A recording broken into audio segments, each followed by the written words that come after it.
Welcome everyone to today's Girl Up, Girl Talk event, focused on youth advocacy at the United Nations General Assembly and beyond. My name is Ilinca, and I'm so excited to be your host today. I currently serve as the co-president of the Girl Up Greater Boston Coalition, and over the past few years, taking action with Girl Up has really been such an incredible experience that has brought me an amazing global community of leaders who are just as passionate about gender equity and social justice and sustainable development. So I'm excited to have you all here today as part of this community and to learn a little more about taking action together. Before we get started, a little bit of housekeeping. You can click on the chat icon at the menu bar on the bottom of your screen in order to chat with fellow attendees. We ask that you chat responsibly, but we really encourage you to share your thoughts and your takeaways from our amazing speakers today and connect with one another as part of this community. And today's Girl Talk focuses on meaningful youth engagement in global advocacy. As world leaders and policymakers are gathering this very moment for the 76th session of the United Nations General Assembly, this is a perfect opportunity to discuss how youth leaders can be involved in global policymaking and how we can make sure that our voices are at the forefront of these discussions that will affect young people especially. We have an incredible lineup of speakers today, and before we get to our first discussion, I'm excited to be introducing a couple of surprise videos from some really incredible leaders and great organizations that are looking to improve the way that they engage with youth activists and make sure that this engagement is meaningful and sustained. So with that, I'm excited for us to hear from Emily Sullivan, who is the Youth Engagement Director for Family Planning 2030, as well as Ruth Ngechu, who is the Global Engagement Director for Pathfinder in Kenya. And finally, we will also be hearing from Vivek, who serves as the Deputy Director of the Civil Society Division at UN Women in New York. And they will all be sharing their thoughts on why youth engagement in global advocacy is so vital and how organizations need to change in order to better involve youth. With that, take it away. Young people are major stakeholders when it comes to policies, either globally or nationally, because they are impacted by the same policies, and we need to make sure that their needs are actually met when we are coming up with these policies.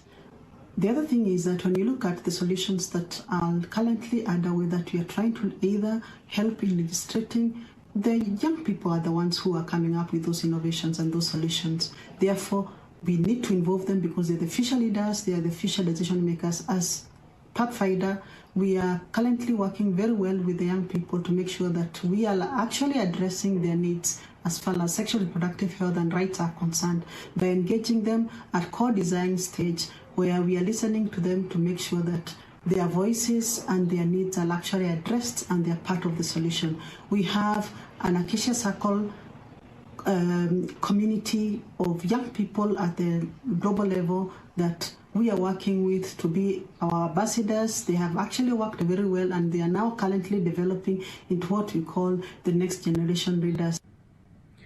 We live in a world today where the majority of the world's population is made up of young people. And so therefore it is essential that young people are part of global advocacy and policy making. And it is equally imperative that organizations, including the United Nations, ensure that young people are part of conversations on peace, on development, on human rights. One of the things that we are doing at UN Women is to ensure that through the Generation Equality Forum and its outcomes, we make sure of an intersectional and an intergenerational multi-stakeholder conversation on the advancement of gender equality, ensuring that young people are seated on the same table as government, other civil society, private sector, but that they also have the resources and the capacity building that will allow them to engage in these discussions. Only then can we hope to remain relevant to the advancement of a more just and equal world.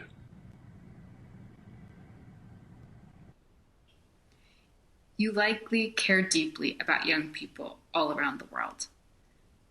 We at FP 2030 are asking ourselves and our partners, do you work for young people or do you work with young people? And when you work with them, do you demonstrate trusting them Do you trust them? How does that show up in the way that you collaborate? Is it equitable? Do you actually have a spirit of wanting to be partners? Do you then have structures and systems that back up that sort of equitable partnership that we want to have with youth-led organizations and networks and movements and individual young people?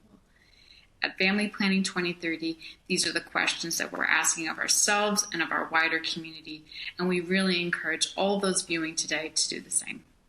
Thank you.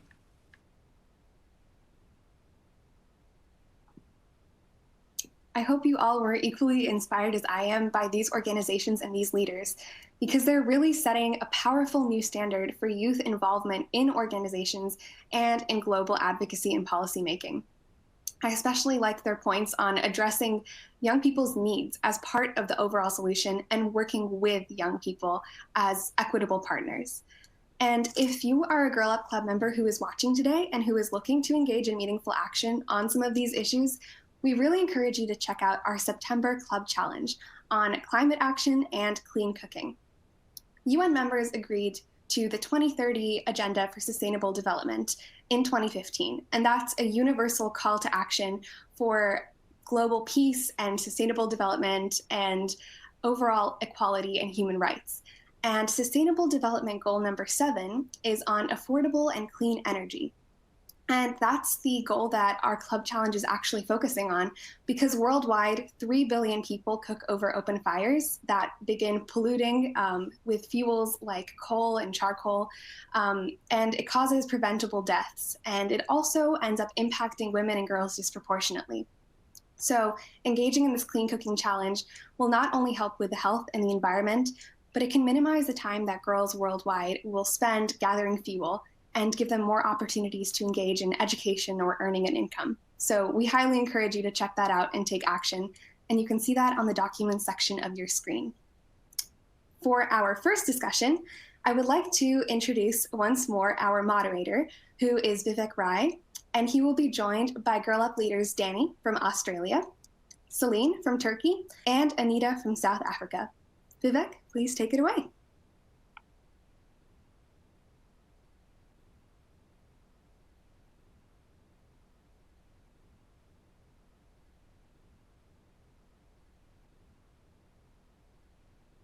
Thank you very much. And it is amazing to be part of this very, very exciting panel. And we'll get right to the questions. So I'm going to start with you, Anita, and then go on to you, Selin and Dani, to first tell us a little bit about your advocacy. What is it that you are doing? What are the key issues that you're working on? So over to you first, Anita. Thank you, Vivek. So how I would like to describe myself is a human rights activist. I sometimes struggle to pick, one key issue, because I think every issue is relevant and every issue is interrelated.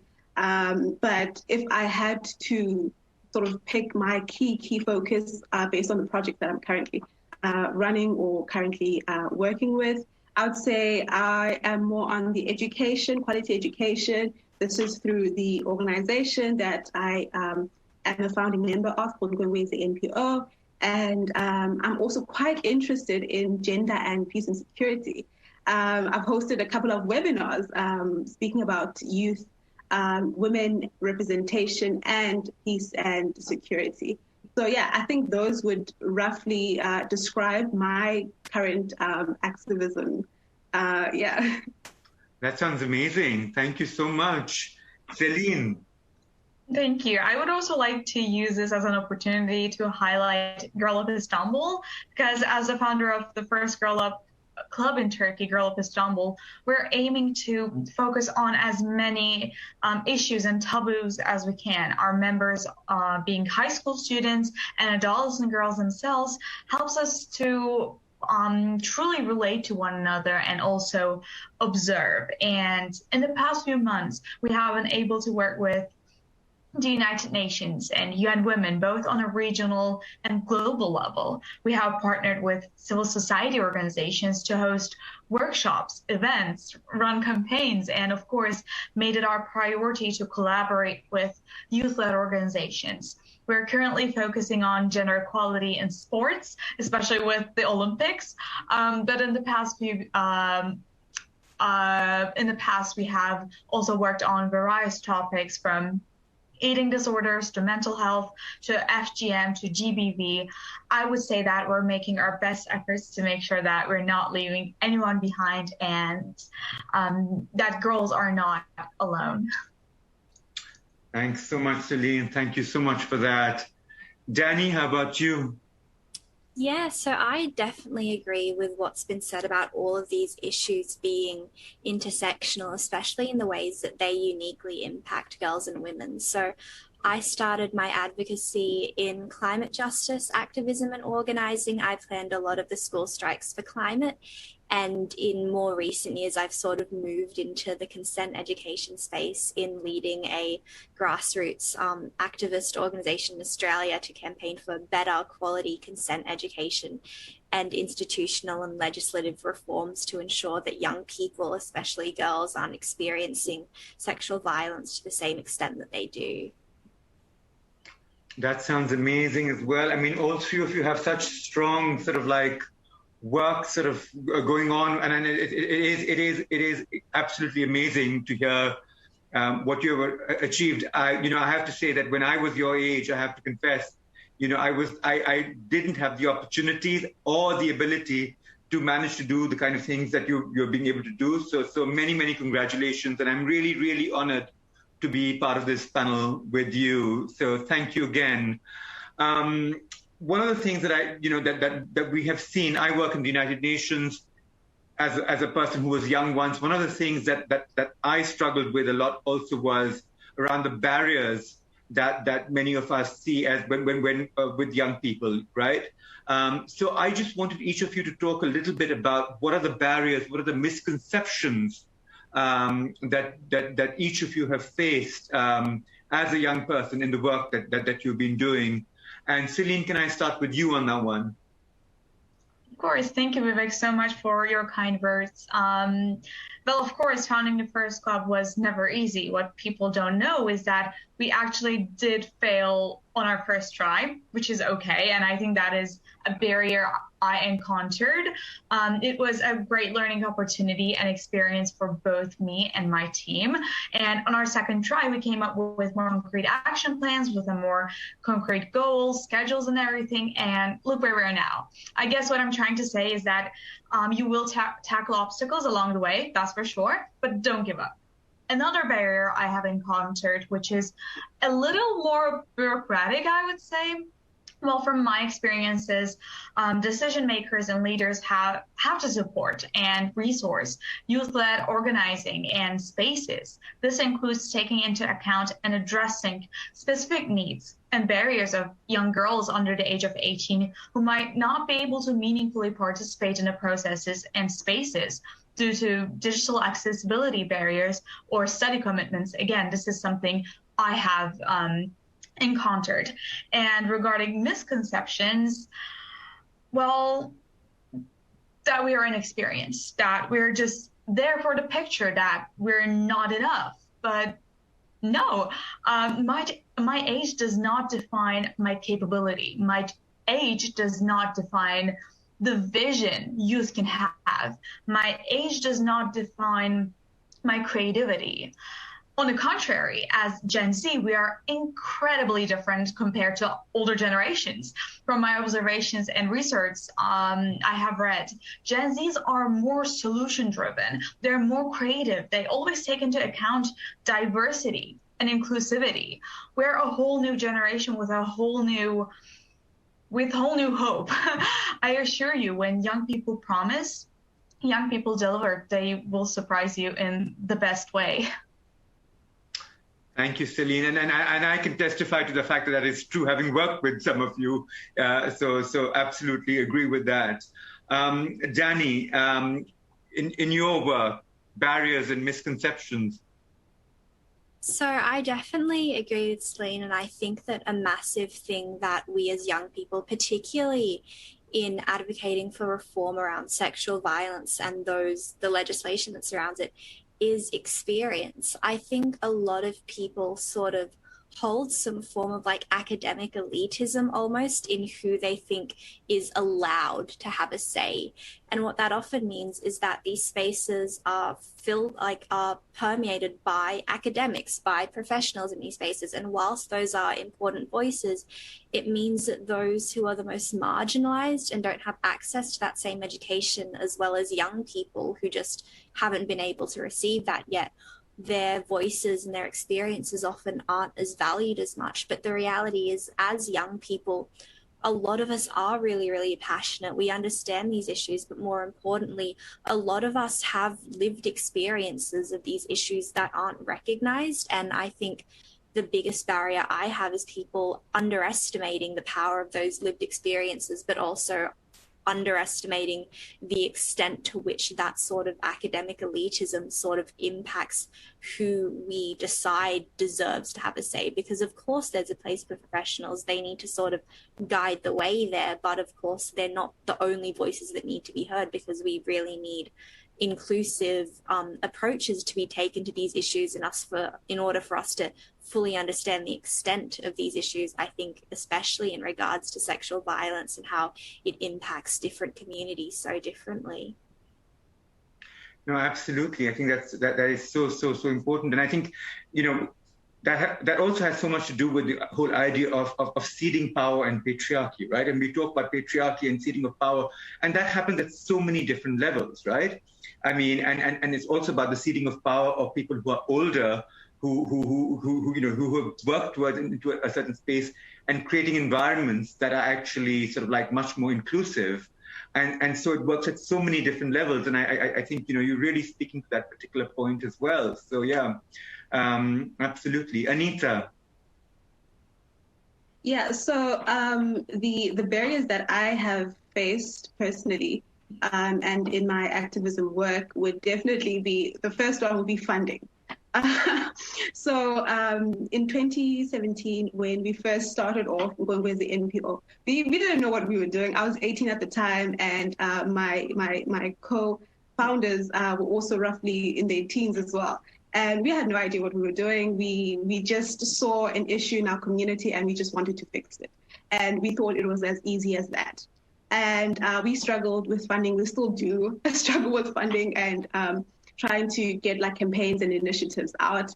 And now with COVID-19 hitting, we're still trying to regroup and restructure the whole program, because we are dealing with education, quality education. So we're providing tutoring services and also like extracurricular activities to young learners in Ilinca, in the Cape Flats, which is one of the most hardcore places in South Africa in terms of violence and drugs and all of that stuff.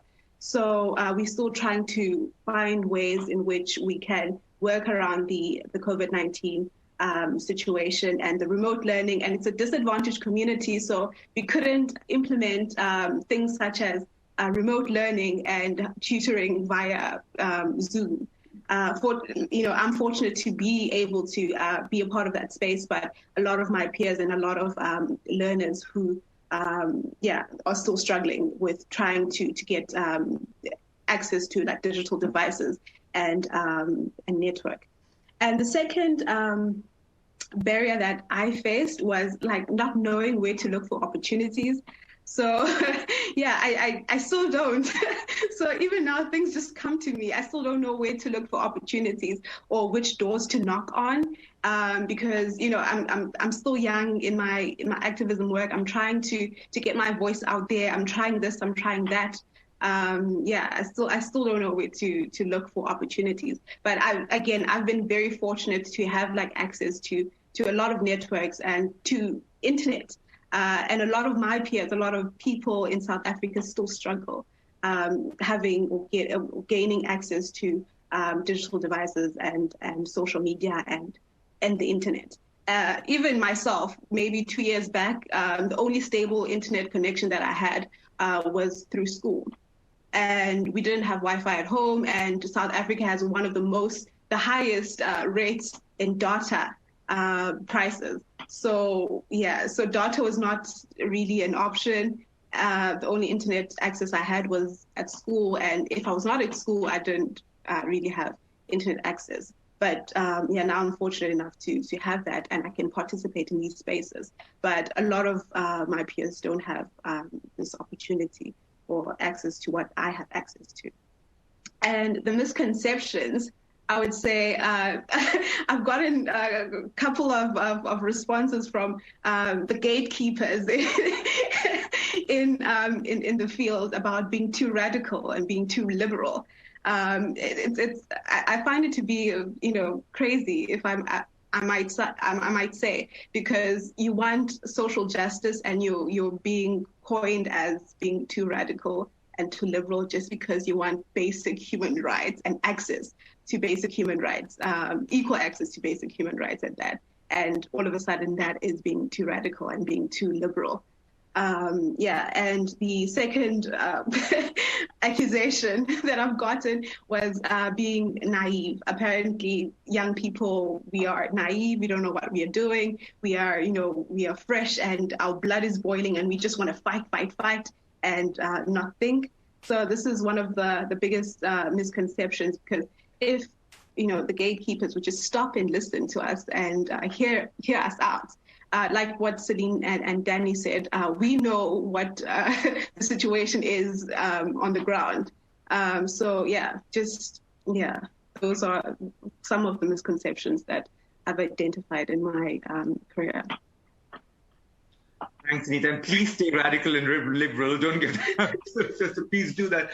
But just to sort of also pick up on a couple of other points that you made, and also building on what Dani was saying earlier and Selin, and when I was talking about seeding power, right? I mean, this whole idea, the point that you were making around funding, right? And you were saying about the digital divide. I mean, that's something which I think a lot about also in the work that I do, because and Selin is somewhat familiar when we were working on the Generation Equality Forum. One was to create enabling spaces for young people to come in, right? But and I'm talking about metaphorically right now of finding a seat on the table, right? But for us to also understand that the table itself is not an equal table, right? Even if everybody's sitting on the same table, there are still discrepancies of power that exist, right? And the fact that young people don't have funding, while many other people who are sitting on that same table actually do have funding, or they don't have access to, the internet being one thing, but multiple other, this is just a metaphor for so many other things. So I think it's so important, the points that you're making, because it also speaks to the idea of the gatekeepers, of those of us who are in different positions, to think a little bit about what this means. I talk about ceding power, but if you're really talking about being intersectional and intergenerational, what does that actually mean in practice? It doesn't actually only mean about opening up space. That is critical and important, but it goes much beyond that. And the issues that three of you have raised right now speak so much to that in terms of the barriers and the misconceptions. So I hope people who are watching this also listen to that and rethink the way we do things as potential gatekeepers and people who are on the other side of the work. So we've talked a little bit about barriers and misconceptions, but I want to take this to a different realm and to say, where are the places where you have felt the most listened to? And on this one, Dani, I'm going to start with you.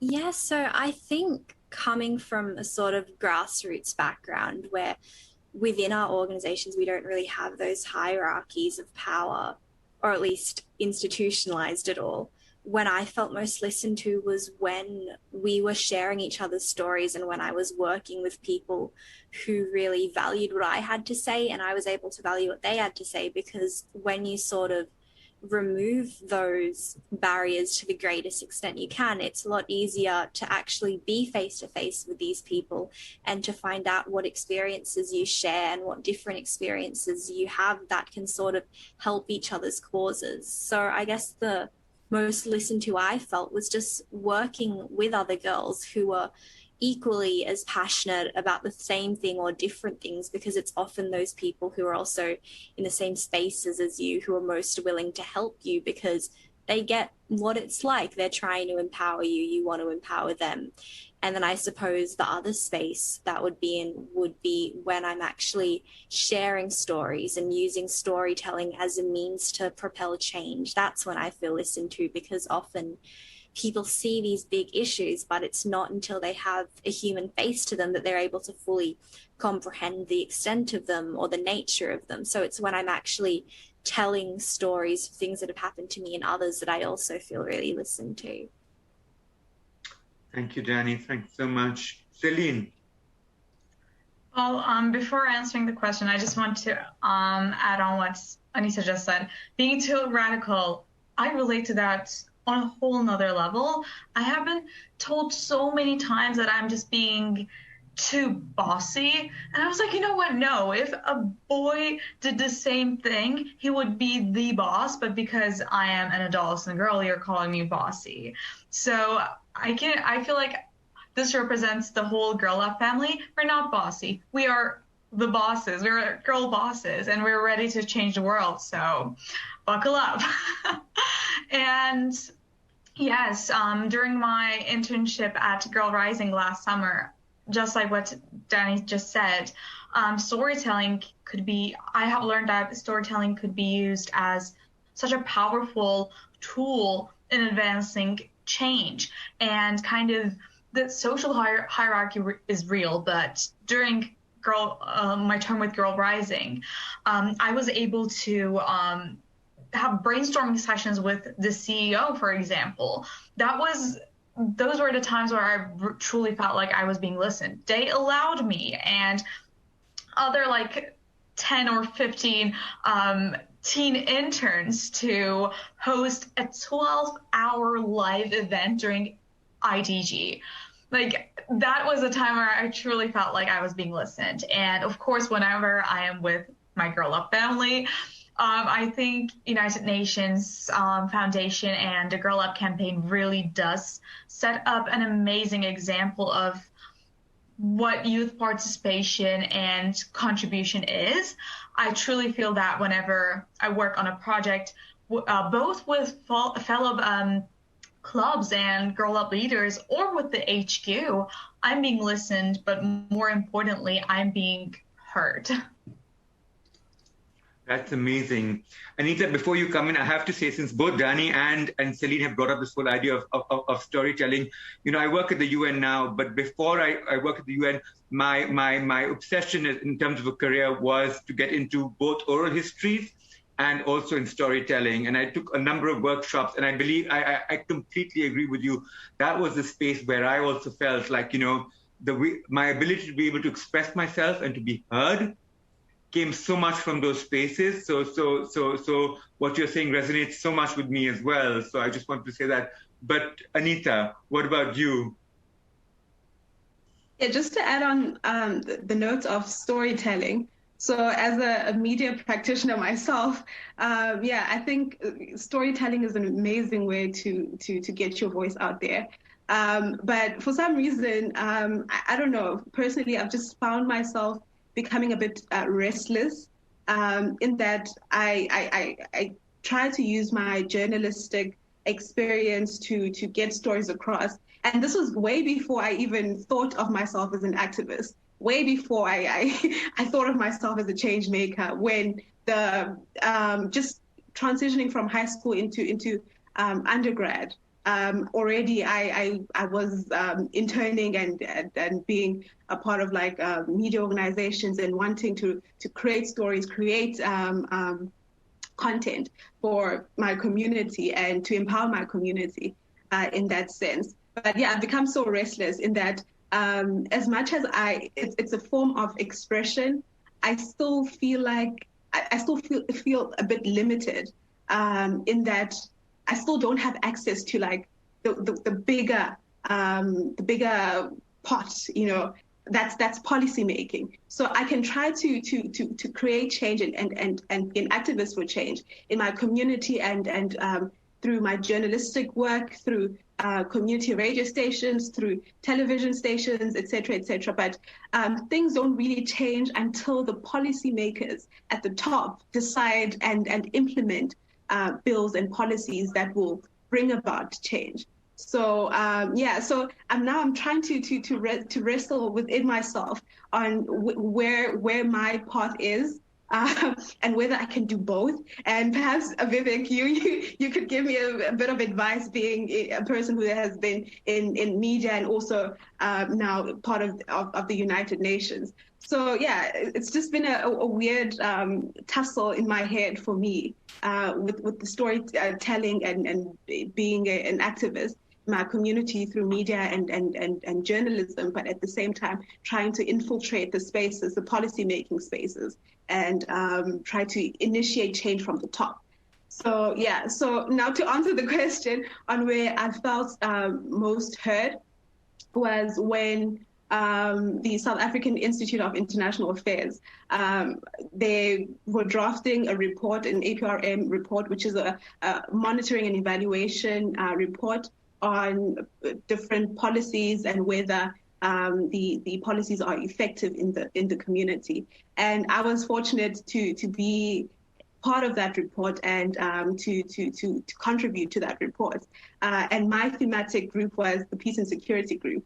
And I remember we would have meetings with my group members and we just discuss points on what we are seeing in our communities, because I'm from the Cape Flats. So I know what peace and situation is on the ground.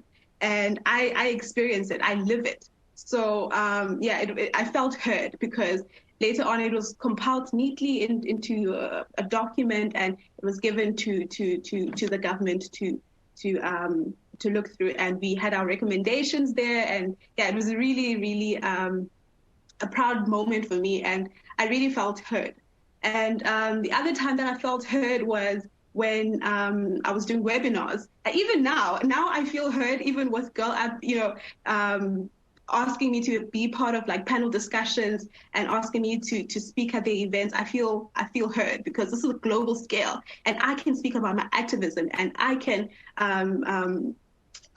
be the voice for my community on a global scale, and and advocate for my community on a global scale. So yeah, those are the times that I felt heard.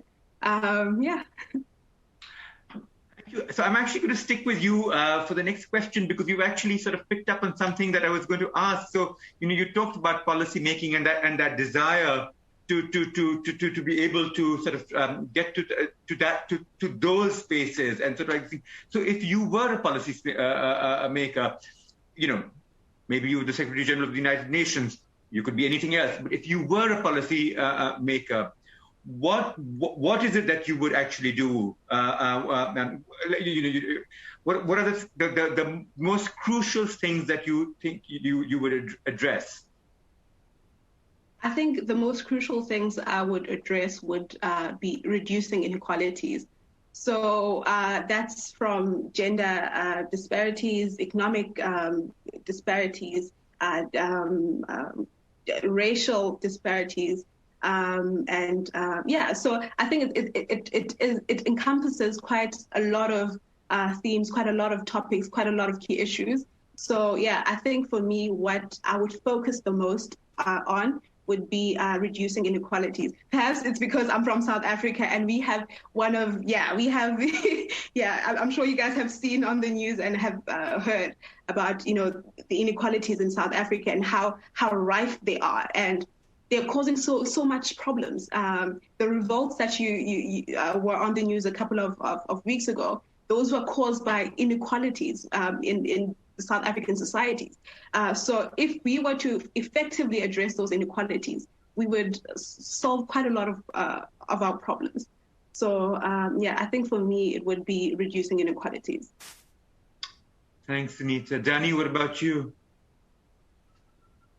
I think as a policymaker, what would be most important to me would be ensuring that power doesn't lie with me only and actually empowering the communities that I'm working with. I think it's a really dangerous thing when we see our leaders taking only their opinion into Parliament. So what would be really important to me would be financing and empowering community-led solutions and programs that address inequities within our society, because the reality is a lot of the issues that we're seeing right now, I think in particular in regards to health outcomes and health disparities and also gender-based violence, so many of them can be solved and mitigated by implementing equitable solutions. In the case of gender-based violence, a lot of that looks like legislative reform, ensuring people have a form of legal literacy and consent education.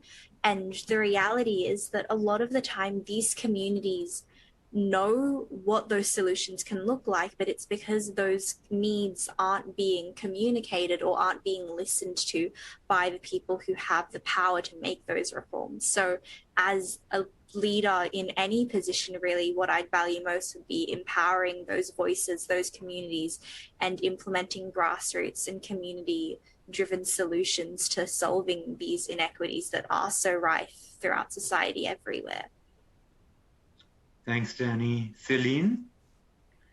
If I were the Secretary General or a leader, a decision maker, I would make critical change and take concrete actions to make sure that youth participation and, of course, adolescents' participation is truly there, that we're not leaving anyone behind, and we are walking the walk, not talk the talk.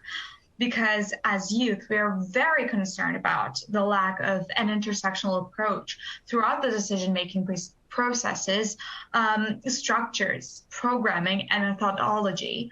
We have the impression that there is a clear lack of understanding and knowledge of what an applied intersectional approach means, and often observe it to be used as a synonym to diversity.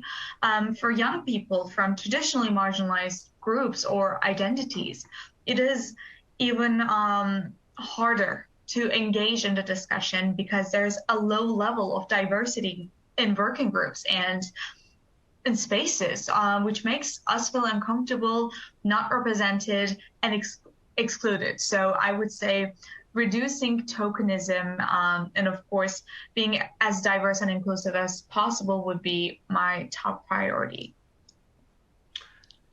Thank you. And, I think the three of you, in fact, in a manner of speaking, already answered the question I was going to ask next. But I'm going to ask it anyway, because whether it was in terms of reducing inequalities, whether it was in terms of empowering communities, whether it was in terms of making sure that young people and intersectionality is at the heart of what we need to do. The question I was going to actually ask you was, what do you need? You are not policymakers right now. Hopefully one day you will be. But right now, with the current lot of policymakers that exist, whether it's at the UN, whether it's in your national government, wherever, in organizations, in movements, they don't necessarily have to be policymakers in that sense, but also like among the women's movement, the feminist movement, the youth movement. What would you like those people to do to help you advance the advocacy of what you're trying to do? Dani, I'll start with you. I think a massive thing Anita brought up earlier, which I think is really important, is that we need resources to be shared, because the reality is that a lot of those organizations and institutions that have those resources aren't able to filter them down to these local grassroots-led organizations. We need community-driven solutions, but in order for those to be realized, we need funding, we need actual resourcing that isn't just empowering voices, because the reality is we need more concrete things to implement these plans. So I definitely think we need more money, we need more facilities, we need more resources to be shared amongst young people and other groups. Thanks, Dani. Selin? First of all, again, a power analysis should be set up and should follow by concrete measures that are effective to counter power imbalances and lead to a more equal and fairer distribution and sharing of power. And again, whenever I say this sentence, I like to make it clear: sharing power, not giving power. It is essential that our views, recommendations, and priorities are seriously considered and incorporated. Youth and adolescents should not be tokenized or used to legitimize processes when we're not meaningfully involved. A clear procedure should be set up to allow the youth to be able to contest decisions. There should be full disclosure or creation of decision-making procedures for us to ensure that our work is part of the new policies to come, that we're being listened. We need a detailed, concise plan or charter that would make our participation in the decision-making and in the implementation absolutely immutable. Thank you, Selin. Anita? So earlier on, you mentioned how the United organizations such as the United Nations are trying to sort of give youth, young people a seat at the table. But what happens to the young people who don't even know that the table exists?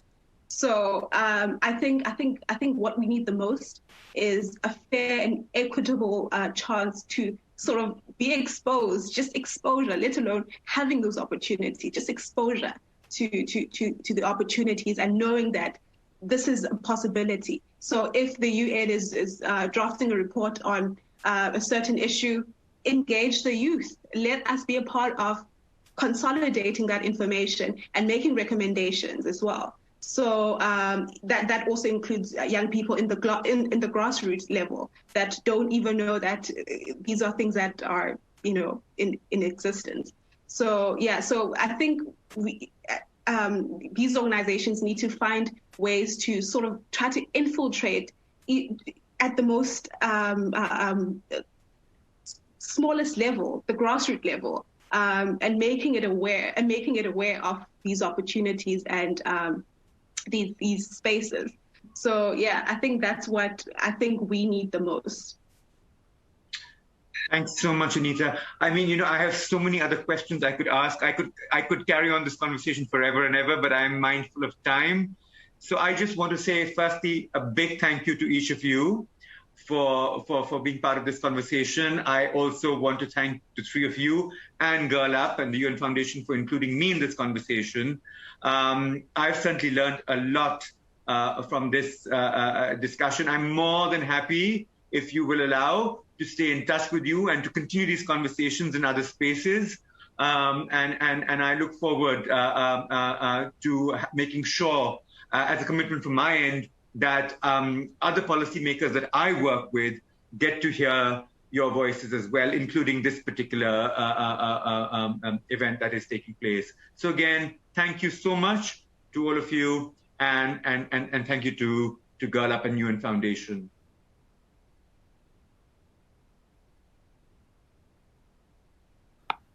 Thank you so much to Vivek and our incredible panelists, Dani, Anita, and Selin.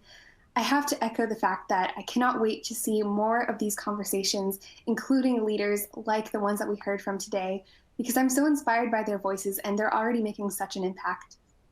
I think a couple of the big takeaways that I had was really fall into two categories. The first being that there are so many challenges that these leaders have faced, and their resilience is incredibly inspiring. From COVID-19 and difficulty accessing internet to just bureaucratic barriers and structures that are not designed to uplift young voices, to a lack of funding, to being called radical, to being simply underestimated. But they've all shown the importance that finding community and continuing to advocate for your principles and your values really has, and how powerful that can be. They've shown us that we shouldn't underestimate the power of our own lived experiences and of our own voices, and that it's important to use storytelling as a means of change, because that can put a human face on issues that not everyone might experience in the same way. And ultimately, they've emphasized the importance of sharing power, not giving it, and of amplifying voices, not giving voices, because women and girls and marginalized communities, they already have voices, and they're powerful. They just need to be heard. So ultimately, they've all cast a light on what organizations can do to make policymaking and power even more inclusive. And I couldn't be more inspired and empowered by what I've heard and excited for the future that has leaders like these amazing Girl Up members in it.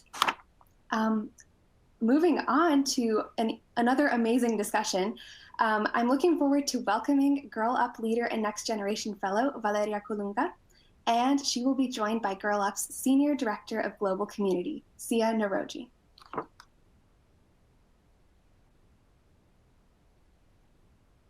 Thank you, Ilinca.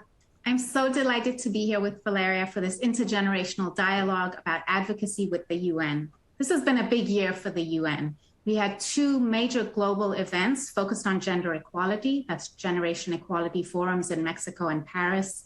We've had the launch of the Secretary General's Common Agenda. We have an upcoming climate change conference in November. We have our usual annual Commission on the Status of Women, and here we are in the 76th UN General Assembly, or UNGA. So happy to be here with you, Valeria. Valeria, when did you learn about the UN? What was your first encounter with advocacy at the UN? Well, I think those are actually 2 different questions, because my first memory of the UN was actually at a school assembly when I was probably in elementary school. And back then we used to have, I think it was actually held in the day of every year during the anniversary of the UN. So every year we would have an anniversary assembly for the UN in my school, and we would just hear a few words from our professors saying how important the UN was, etc. So since a very young age, I knew what the UN was, but I don't think I really understood what it tangibly did on behalf of the people, for the people, until, later on in my life. I started my engagement with the UN through Girl Up back in 2017 when I learned about Girl Up. At that point, to be honest, I didn't really know what was the connection between Girl Up and the UN. I just knew that they were doing very cool stuff. Mm-hmm. So I decided to open my Girl Up club, Girl Up Monterrey, with one of my best friends. And that's how we began our journey. And then later on throughout our work, we started learning more about how we could be also part of the UN and, be designers in our own way of what the UN is doing. That's fantastic. And where was that, Valeria? That was back in 2017 in Monterrey, Mexico, which is my hometown.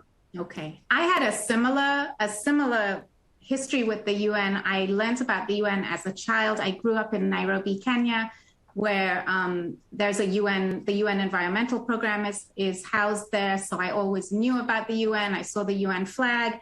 But it was really in 1985 at the UN Conference on Women where I had my first engagement with the UN. I was 17, part of a high school delegation.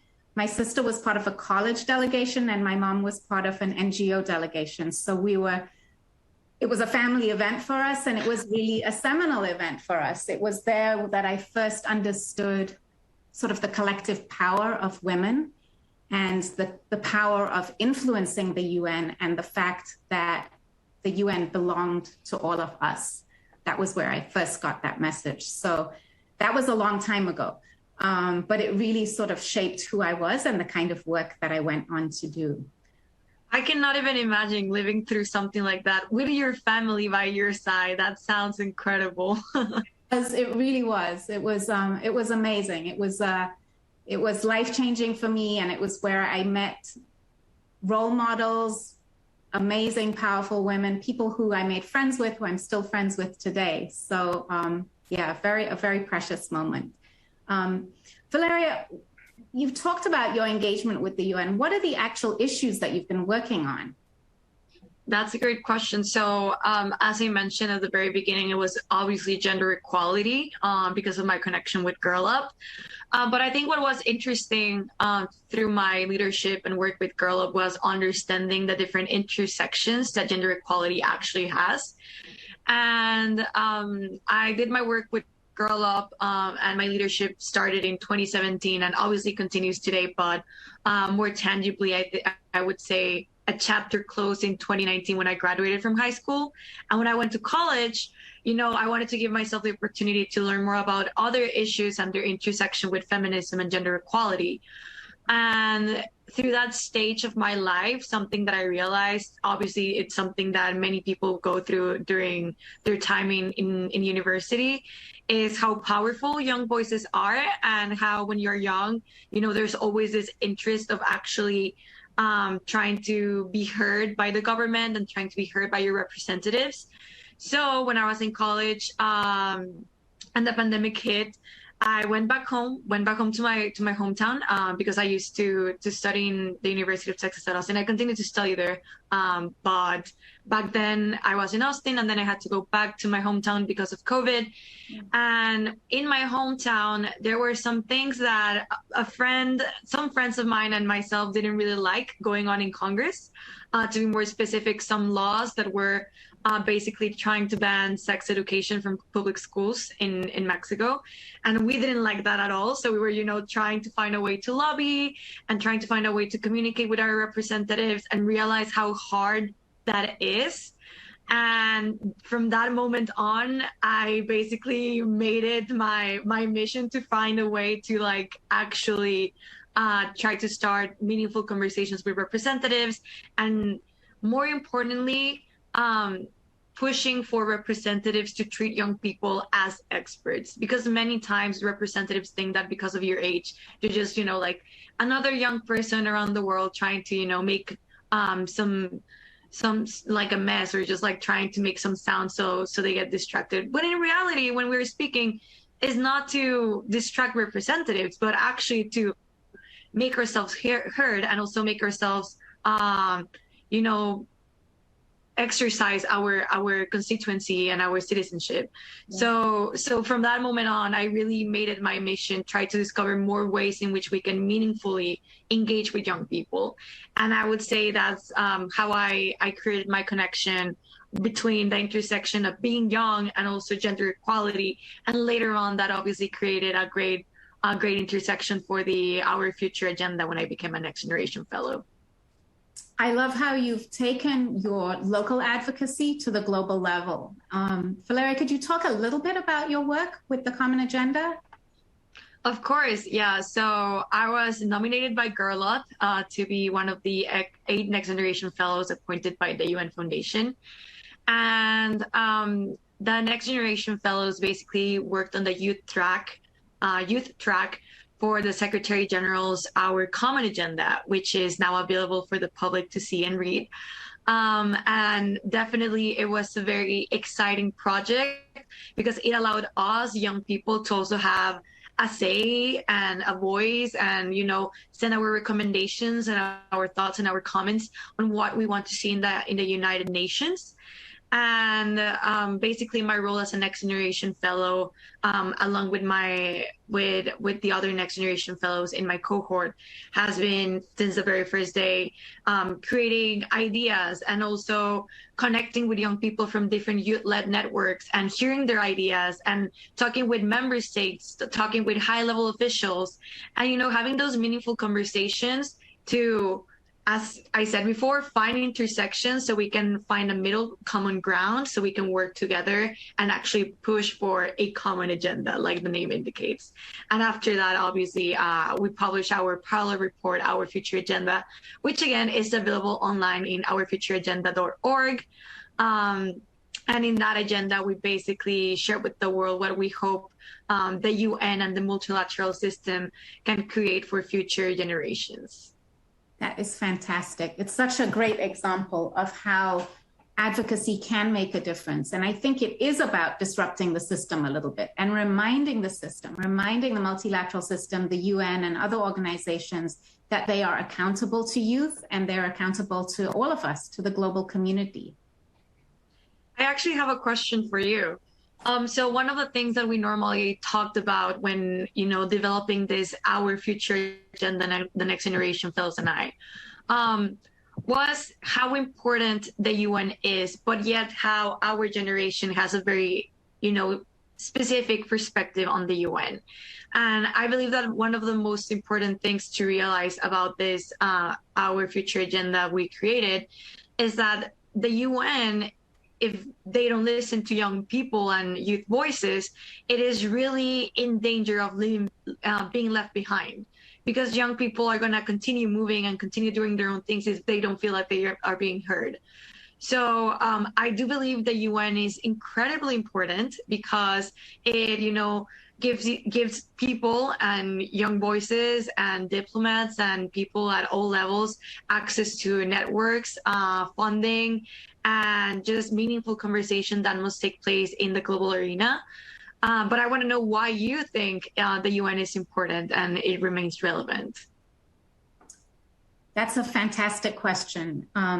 So I've been involved in advocacy at the UN, like I said, since 1985. And since that women's conference, I attended the 1994 International Conference on Population and Development, where I was part of basically the women's global movement, which was advocating for the UN for reproductive health and rights, and really pushing the agenda beyond family planning and demographics. And I think in those settings, I saw the difference that could be made, and I saw what happened when the UN was held accountable to the global community. And then, as you say, youth can make a difference simply by sharing their perspectives and their knowledge and expertise. And what I saw in Cairo at the International Conference for Population and Development was the impact that women's movements were having. So that was really life-changing for me as well, to understand the collective power of women. And then when I attended the International Conference on Population and Development 25, so ICPD 25 years later in Nairobi, what I saw was the power of youth, that we had really, the conversation had changed, and it was because of youth. And as you've said, Valeria, giving that intersectional perspective, where there were conversations about disability and sexuality. There were conversations, unapologetic conversations about reproductive rights. There was a focus on climate. There were youth making connections between key global issues and saying these are important and you must pay attention. So I absolutely agree with you that youth are what's changing the UN. And if the UN wants to keep up, it's going to have to listen to youth. Exactly. And, that reminds me of a saying that one of my university professors normally shares, which is being comfortable with being uncomfortable. And I think that's what the UN and the multilateral system needs to do. Yes. Because young people are always pushing for, change and talking about sometimes taboo topics that people don't want to talk about, but are necessary if we really want to talk about intersectionality and, finding ways to eliminate inequality and other issues. Yes, no, I agree. And I think, change can take time. It's not always easy to change institutions like the UN, but I think what really kind of inspires me is understanding that I'm part of a multi-generational movement. Yes. So, remembering my mother and how she inspired me to participate in Nairobi in 1985, and understanding that you are in New York participating in UNGA today, and being part of that collective and making the institution better, stronger, and more relevant for all of us to really be able to face the challenges of today.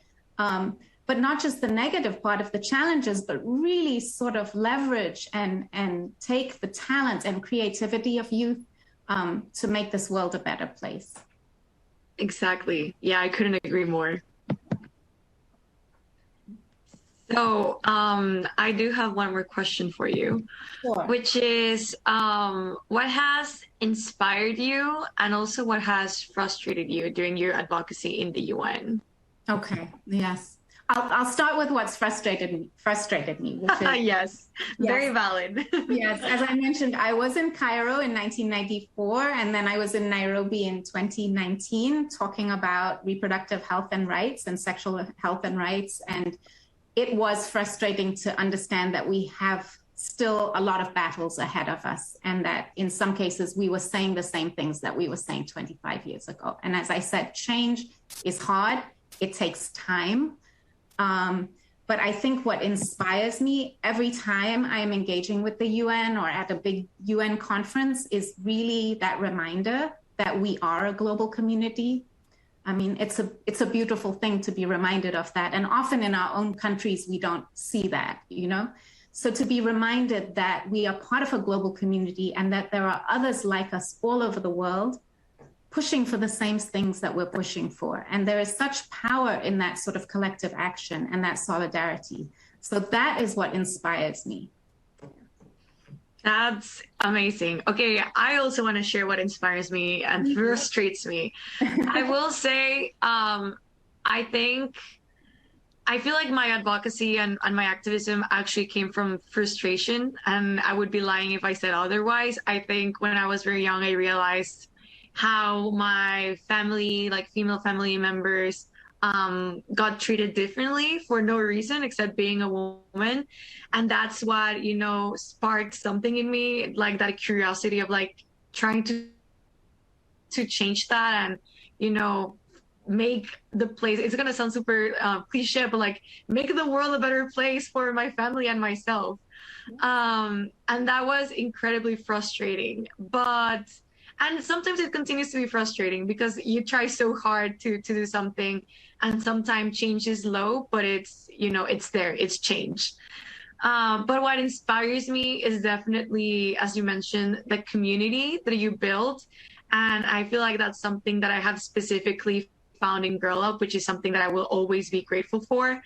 I think I wouldn't be where I am without seeing the amazing, successful stories of young girls around the world who are doing amazing, incredible stuff that I honestly sometimes didn't think I myself would be able to do. So when I see them and I see what they're doing, that, you know, pushes me to continue doing my work and pushes me to believe in myself, because sometimes I see people and I'm like, if they can do it and they're my friends and I don't know them, then I feel like I can also do it. I feel like we have that shared faith in each other, that if they can do it, we can do it, and the other way around. So definitely that continues inspiring me throughout my work with the UN and just my work in general. It's very powerful to be part of a movement. I think it really makes a difference, and it can really give us strength. Yes. Well, thank you so much, Sia. Like, I really appreciate having this conversation with you. And I feel like the biggest takeaway that I want to share with the people who are listening to us, and just with anyone that is interested in our future agenda, is the importance of intergenerational dialogues and how they can really change the perspective on how we design policy, but also how we, you know, look at the world and the problems we face. So definitely may this be an invitation to have an intergenerational view, and also an invitation to read our future agenda and become designers of our common future. Yes, thank you, Valeria. Yes, hopefully this is the first of many intergenerational conversations.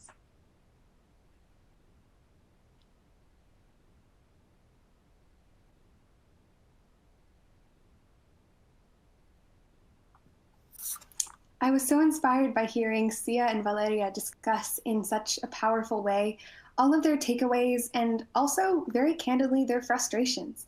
And I think that one of my biggest takeaways from this conversation was the fact that frustration is something that you can lean into, because to be honest, that's one of the things that has also motivated me to join Girl Up and to take action. Just seeing inequity in the world and wanting to make a change and being fueled by that combination of anger and empathy and passion for a brighter future. And I think that that's something that we can all remember, that it's okay to feel frustrated and it's okay to feel inspired by that, and to use that as a fuel for you to join Girl Up, to continue advocating and raising your voice.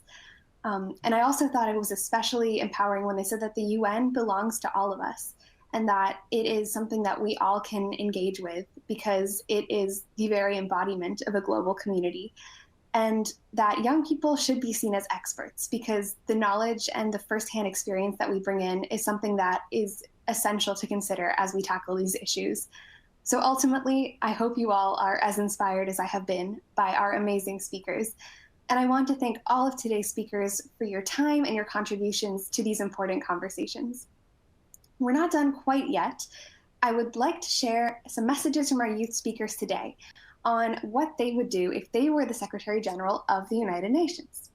The Secretary General holds an important position bringing together 193 of the world's nations to work on global issues that face us all, ranging from climate change and poverty to food insecurity and gender-based violence, and many other issues that myself and our fellow Girl Up leaders are passionate about working towards solving every single day.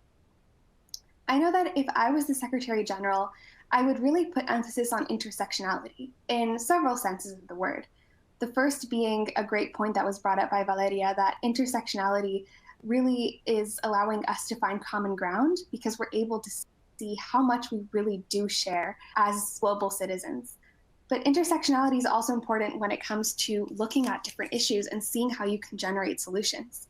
Like our September Club Challenge, for example, which focuses on clean cooking and climate action. And there's a great intersectionality between climate action and gender equality.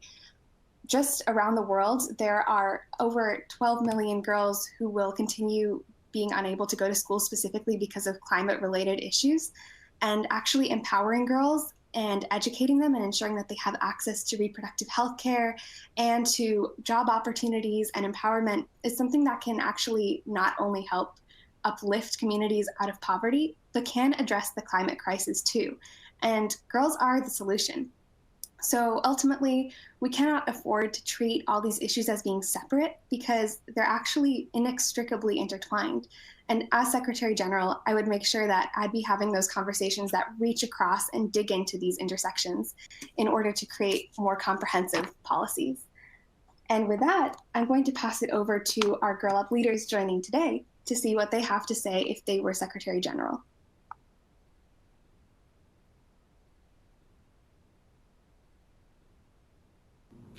Hola, my name is Valeria Colunga and I am one of the 8 Next Generation Fellows.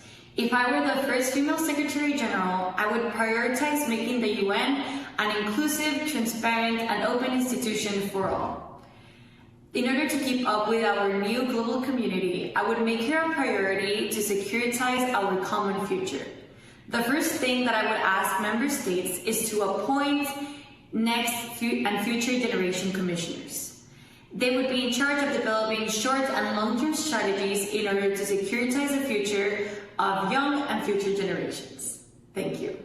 If I was Secretary General, I would use my power, my prerogative, and my influence to push for the adequate representation of women, of young people, of people living with disabilities and queer bodies in positions of power and policy making.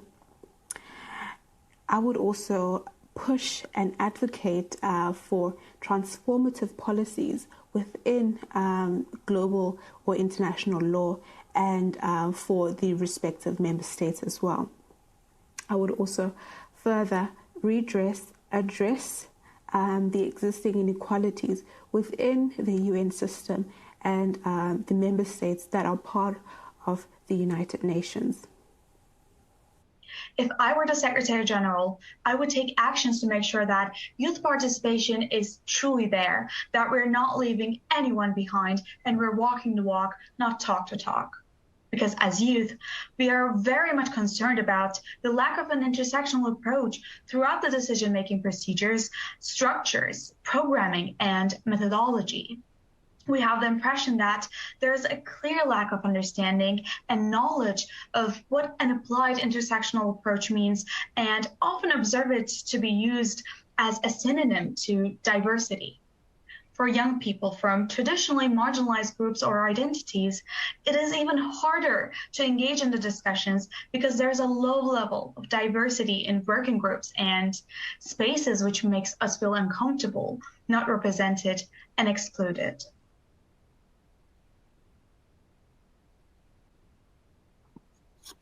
As we've heard all of these amazing perspectives on what these Girl Up leaders would do if they were the United Nations Secretary General, I invite you to take a moment and consider what you would do in that position and how you can advocate for it by joining Girl Up or by continuing to advocate in your own community and in the world for the change you wish to see. If you're a Girl Up Club member and you'd like to take action today, I invite you to complete the September Club Challenge, which you can find on the side of your screen. And it's focused on climate action and clean cooking. And you can really have that opportunity to tie together the intersectionality between these issues and explore it together with your own community. And with that, by being here today, I really hope that you took away the fact that there is such an immense global movement for change, for sustainable development, and for this future that will be more equitable for us all. And that you are part of this community that is all working together for this change. I hope you enjoyed this event, and thank you so much for joining.